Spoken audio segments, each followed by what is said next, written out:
During the reign of King Henry VIII, there was a barbaric man who rose to a rather senior position inside of the notorious Tudor King's court and government, who became one of the most barbaric torturers in history. He was a man who brutally tortured a woman, Anne Askew, on the rack inside of the Tower of London. But Richard Rich was a man it was said nobody has ever spoken a good word about. Little is known about his early life, and it's not for certain known who his parents were, but he was born around the end of the 15th century. It was said that the origin of the family of Lord Rich has been matter of some discussion. The first of the family of whom there is definitive information was Richard Rich, a wealthy mercer of London and sheriff of the city in 1441. The date of his death is given by Burke as 1469, but it would seem that he has been confounded with his son, John, who was buried in the Mercer's chapel in that year. The family remained in the city, and the son of John Rich was probably also a mercer. To him was born, sometime between 1480 and 1490, a son, who he named Richard. It's believed that Richard Rich studied law at Cambridge and that he tried to become the Chancellor of the University at one point, and he was a friend and acquaintance of Sir Thomas More. Rich began a career in politics and government as a Commissioner of the Peace in Hertfordshire, and from this position he then climbed into power, and he became a Member of Parliament in 1529. And was then made what we would today call the Attorney General. For King Henry VIII, Richard Rich helped to establish the power of the Tudor King, and he worked to keep the country in line, especially after the changes in law with the King's new legislation regarding royal supremacy and also the Act of Succession. But he was a man who was very skilled in getting on the good side of the King, and he knew how to obtain the information and results that the King would desire.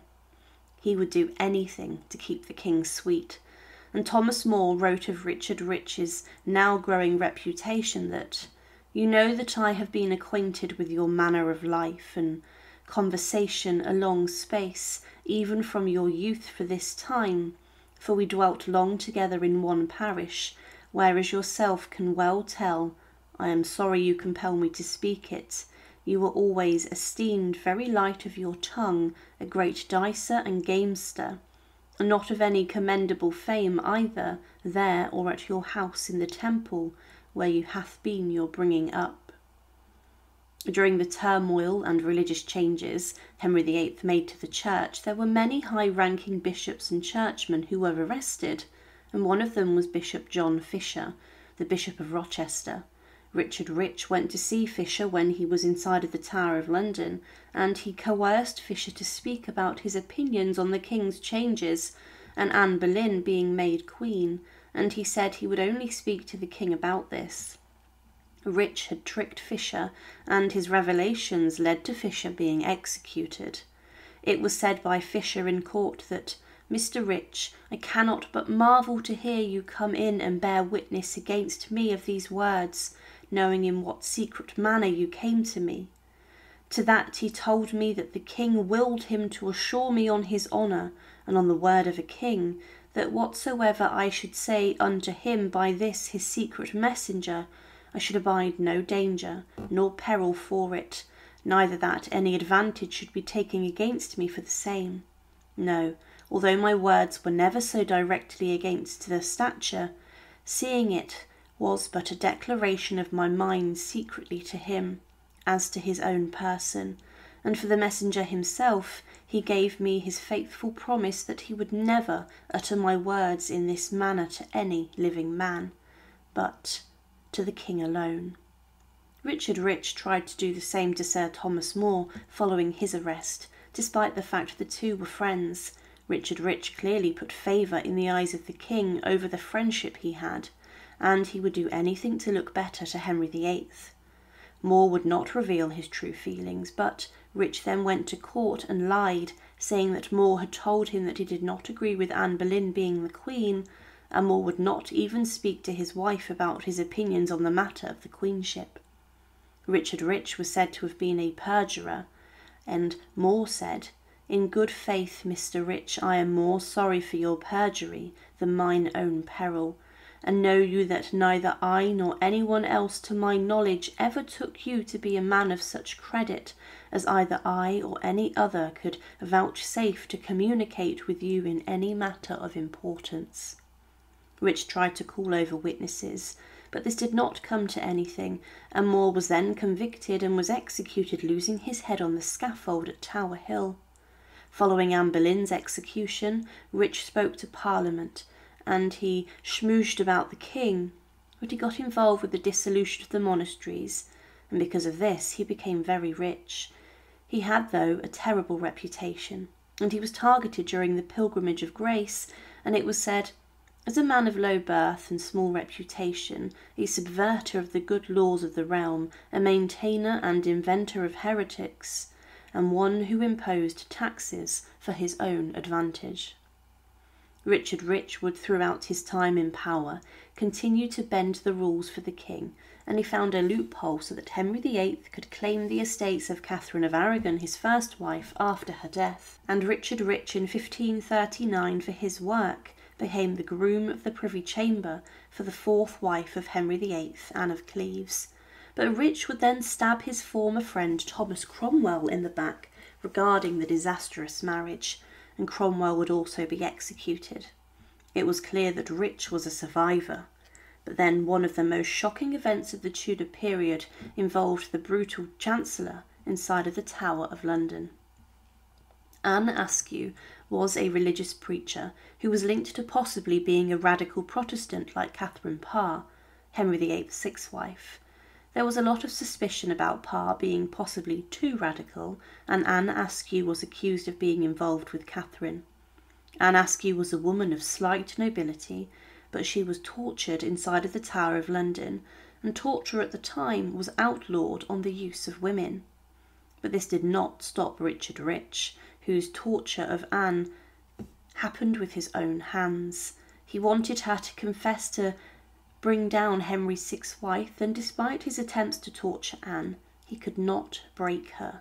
Anne Askew was thrown onto the rack, the infamous stretching device of the Tower of London, and she was racked so heavily she was completely broken.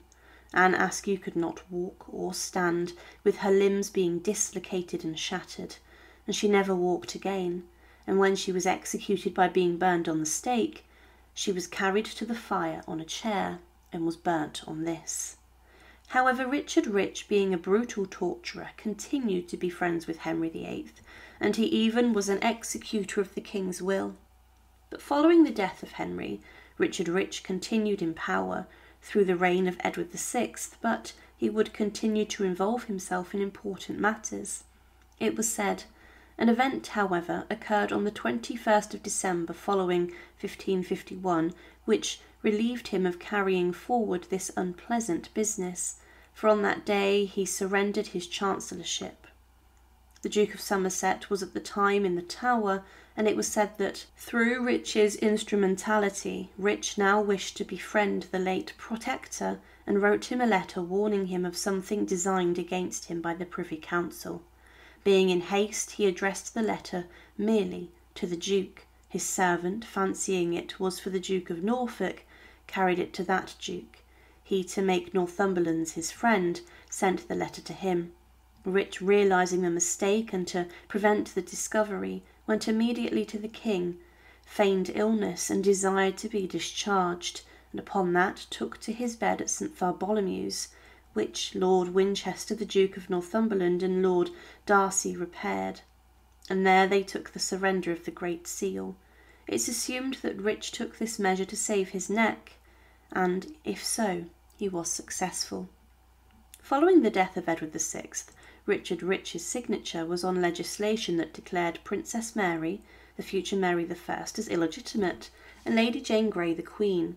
This was very dangerous, and Mary could have executed Rich when she came onto the throne, but she decided to keep him in the job. He served throughout the reign of Mary and even saw Elizabeth I come onto the throne, but he did oppose Elizabeth during her reign and voted against the Act of Uniformity regarding the church.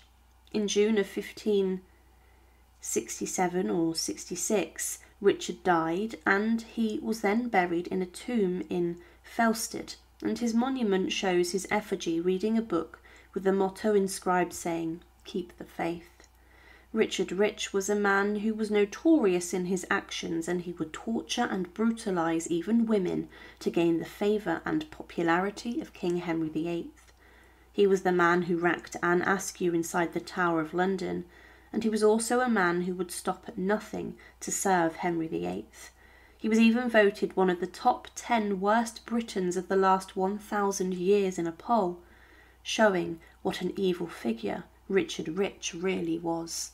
Thank you for watching and to support. Please subscribe to Her Remarkable History. Thank you.